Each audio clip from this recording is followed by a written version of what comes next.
MS office പാക്കേജിലെ mathematical application ചെയ്യാനുള്ള application software ആണ് Microsoft Excel. Microsoft Excel നമുക്ക് രണ്ട് രീതിയിൽ ഓപ്പൺ ചെയ്യാം.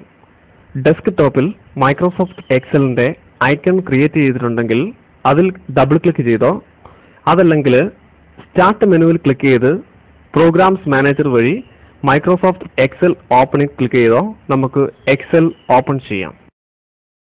മൈക്രോസോഫ്റ്റ് എക്സൽ ഓപ്പൺ ചെയ്തിരിക്കുന്ന വിൻഡോയാണ് നമ്മളിപ്പോൾ കാണുന്നത്. ഇവിടെ ഏറ്റവും മുകളിലായിട്ട് മൈക്രോസോഫ്റ്റ് എക്സൽ ബുക്ക് 1 എന്ന് കിടക്കുന്ന ഈ നീല നിറത്തിലുള്ള ബാറിനെ നമ്മൾ ടൈറ്റിൽ ബാർ എന്ന് വിളിക്കും. ടൈറ്റിൽ ബാറിൽ തന്നെ നമുക്ക് മിനിമൈസ് ചെയ്യാനും റീസ്റ്റോർ ചെയ്യാനും ക്ലോസ് ചെയ്യാനുമുള്ള 3 ബട്ടൺസ് കാണാൻ പറ്റും. ടൈറ്റിൽ ബാറിന് താഴെയായിട്ട് ഫയൽ, എഡിറ്റ്, വ്യൂ എന്നിവ അടങ്ങിയ ഈ ബാറിനെ പറയുന്ന പേരാണ് മെനു ബാർ. ഈ മെനുവിൽ ഓരോന്നിലും ക്ലിക്ക് ചെയ്ത് കഴിഞ്ഞാൽ വ്യത്യസ്ത തരങ്ങളായിട്ടുള്ള ഓപ്ഷൻസ് നമുക്ക് കാണാൻ പറ്റും. മെനു ബാറിന് താഴെയായിട്ട് നമ്മൾ കാണുന്നത് സ്റ്റാൻഡേർഡ് ടൂൾ ബാർ ആണ്. സ്റ്റാൻഡേർഡ് ടൂൾ ബാറിൽ ഫയൽ, എഡിറ്റ്, വ്യൂ പോലുള്ള മെനുവിലെ പ്രധാനപ്പെട്ട ഓപ്ഷൻസ് ഷോർട്ട് കട്ട് രീതിയിൽ ക്രിയേറ്റ് ചെയ്തിരിക്കുന്നതാണ്. മൈക്രോസോഫ്റ്റ് എക്സലിന്റെ വർക്ക് ഏരിയയാണ് നമ്മളിപ്പോൾ കാണുന്നത്. എക്സൽ ഓപ്പൺ ചെയ്യുമ്പോൾ ഡിഫോൾട്ടായിട്ട് നമുക്ക് 3 ഷീറ്റുകൾ കിട്ടും. ഷീറ്റ് 1, ഷീറ്റ് 2, എക്സൽ വർക്ക്ഷീറ്റിന്റെ ലെഫ്റ്റ് സൈഡിലായിട്ട് 1, 2, 3 എന്ന് തുടങ്ങുന്നതിനെ വർക്ക്ഷീറ്റിന്റെ റോസ് എന്നും, റൈറ്റ് സൈഡിലായിട്ട് ABCD എന്ന് തുടങ്ങുന്നതിനെ വർക്ക്ഷീറ്റിന്റെ കോളംസ് എന്നും പറയുന്നു. ഒരു വർക്ക്ഷീറ്റിൽ നമുക്ക് ABCD എന്നിങ്ങനെ 286 കോളംസും 1, 2, 3 എന്നിങ്ങനെ 65,536 റോസും ഉണ്ടായിരിക്കും. വർക്ക്ഷീറ്റിൽ ഇപ്പോൾ നമുക്ക് 22 റോസും അതുപോലെ തന്നെ L വരെയുള്ള കോളംസുമാണ് കാണാൻ പറ്റുന്നത്. ശേഷിക്കുന്ന റോസും കോളംസും നമുക്ക് ഡിസ്പ്ലേ ചെയ്യണമെന്നുണ്ടെങ്കിൽ റൈറ്റ് സൈഡിലും ഡൗണിലുമായിട്ട് കിടക്കുന്ന സ്ക്രോൾ ബാർ സ്ക്രോൾ ചെയ്തോ, അതല്ലെങ്കിൽ കീബോർഡിലെ നമ്മുടെ ടോപ്പ് ആരോയും ഡൗൺ ആരോയും പ്രസ് ചെയ്തോ നമുക്ക് ഇതിനെ ഡിസ്പ്ലേ ചെയ്യിക്കാവുന്നതാണ്. വർക്ക്ഷീറ്റിൽ റോയും കോളവും തമ്മിൽ ഇന്റർസെക്ട് ചെയ്യുന്ന ഈ ഭാഗത്തെ സെൽ എന്ന് വിളിക്കുന്നു. എക്സലിനകത്ത് നമ്മൾ ഡേറ്റ എൻ്റർ ചെയ്യുന്നത് ഈ സെല്ലുകൾ മുഖേനയാണ്. ഈ സെല്ലുകൾക്ക് ഓരോന്നിനും ഓരോ ഐഡന്റിഫിക്കേഷൻ അല്ലെങ്കിൽ നെയിം ഉണ്ടായിരിക്കും. അത് നമുക്ക് വ്യക്തമായിട്ട് മനസ്സിലാകുന്നത് ഈ മുകളിൽ കാണുന്ന നെയിം ബോക്സ് വഴിയാണ്. ഇപ്പോൾ ഉദാഹരണമായിട്ട് നമ്മൾ B3 എന്ന് പറയുന്ന സെല്ലിലാണ് നിൽക്കുന്നത്.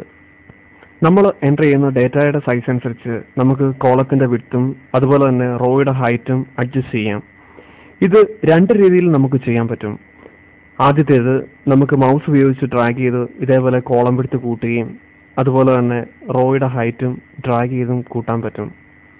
രണ്ടാമത്തെ സ്റ്റെപ്പ് എന്ന് പറയുന്നത് ഫോർമാറ്റ് മെനുവിൽ നിന്ന് നമ്മൾ റോയുടെ ഹൈറ്റ് എന്ന് പറയുന്ന ഓപ്ഷൻ എടുക്കുക. അപ്പോൾ നമുക്ക് ഡിഫോൾട്ടായിട്ട് ഇവിടെ 12.75 എന്ന് പറയുന്ന ഡിജിറ്റ് കാണാൻ പറ്റും. ഇവിടെ നമുക്ക് എത്രയാണോ നമ്മൾ ഉദ്ദേശിക്കുന്ന റോയുടെ ഹൈറ്റ് അത് എൻ്റർ ചെയ്ത് കൊടുക്കുക. ഉദാഹരണമായിട്ട് നമുക്ക് 30 വേണ്ടെങ്കിൽ 30 എൻ്റർ ചെയ്ത് ഓക്കെ അടിക്കുക. അപ്പം നമ്മുടെ റോയുടെ ഹൈറ്റ് ഇവിടെ 30 ആയിട്ട് മാറി. അതേപോലെ തന്നെ നമ്മുടെ കോളത്തിന്റെ വിഡ്ത്തും ഫോർമാറ്റ് മെനുവിൽ നിന്ന് നമുക്ക് കോളം വിഡ്ത്ത് എടുത്ത് ചേഞ്ച് ചെയ്യാം. ഇവിടെ ഡിഫോൾട്ടായിട്ട് 8.43 ആണ് കിടക്കുന്നത്. ഇത് നമുക്ക് 15ലേക്ക് മാറ്റണമെന്നുണ്ടെങ്കിൽ 15 എൻ്റർ ചെയ്യുക, ഓക്കെ അടിക്കുക. അപ്പം ഇവിടെ കോളത്തിന്റെ വിഡ്ത്തും ചേഞ്ച് ചെയ്തതായിട്ട് കാണാൻ പറ്റും. ഈ 2 രീതിയിലും നമുക്ക് നമ്മുടെ കോളത്തിന്റെ വിഡ്ത്തും അതുപോലെ തന്നെ റോയുടെ ഹൈറ്റും ചേഞ്ച് ചെയ്യാം. ഇനി നമുക്ക് വർക്ക് ബുക്കിലേക്ക് എങ്ങനെയാണ് ഡേറ്റ എൻ്റർ ചെയ്യുന്നത് നോക്കാം. ആദ്യമായിട്ട് ഒരു ക്ലാസ്സിലെ സ്റ്റുഡൻസിന്റെ മാർക്ക് ലിസ്റ്റ് തയ്യാറാക്കാം. മാർക്ക് ലിസ്റ്റ് തയ്യാറാക്കുമ്പോൾ നമ്മൾ ആദ്യമായിട്ട് ആ മാർക്ക് ലിസ്റ്റിന് വേണ്ട ഫീൽഡുകൾ എൻ്റർ ചെയ്ത് കൊടുക്കുക. ഫീൽഡുകൾ നമ്മളിങ്ങനെ ഓരോ കോളത്തിലായിട്ട് എൻ്റർ ചെയ്ത് കൊടുക്കാവുന്നതാണ്. ആദ്യമായിട്ട് നമുക്ക് മാർക്ക് ലിസ്റ്റിന് വേണ്ട ഫീൽഡ് സീരിയൽ നമ്പറായിട്ട് നമുക്ക് എൻ്റർ ചെയ്ത് കൊടുക്കാം.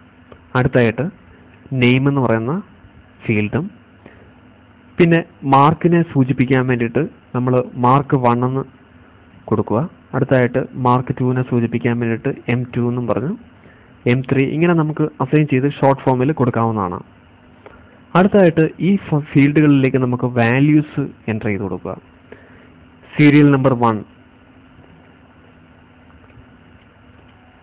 അനിൽകുമാർ എന്ന് പറയുന്ന സ്റ്റുഡൻസിന്റെ പേരാണ് നമ്മളിവിടെ എൻ്റർ ചെയ്ത് കൊടുക്കുന്നത്. നമ്മളിവിടെ പേര് എൻ്റർ ചെയ്ത് കൊടുക്കുമ്പോൾ ഈ പേര് നമ്മുടെ ഈ കോളത്തിന് പുറത്തായിട്ടാണ് കാണുന്നത്. ഈ കോളത്തിന് നമ്മളിവിടെ വിട്ട് കൂട്ടി കൊടുക്കാവുന്നതാണ്. നമ്മൾ മുമ്പ് വിട്ട് കൂട്ടി കൊടുക്കുന്നത് എങ്ങനെയാണെന്ന് കണ്ടിരുന്നു. അടുത്തായിട്ട് മാർക്ക് 1ന്റെ വാല്യൂ ഇവിടെ അസൈൻ ചെയ്ത് കൊടുക്കുക, മാർക്ക് 2ന്റെ, മാർക്ക് 3യുടെ.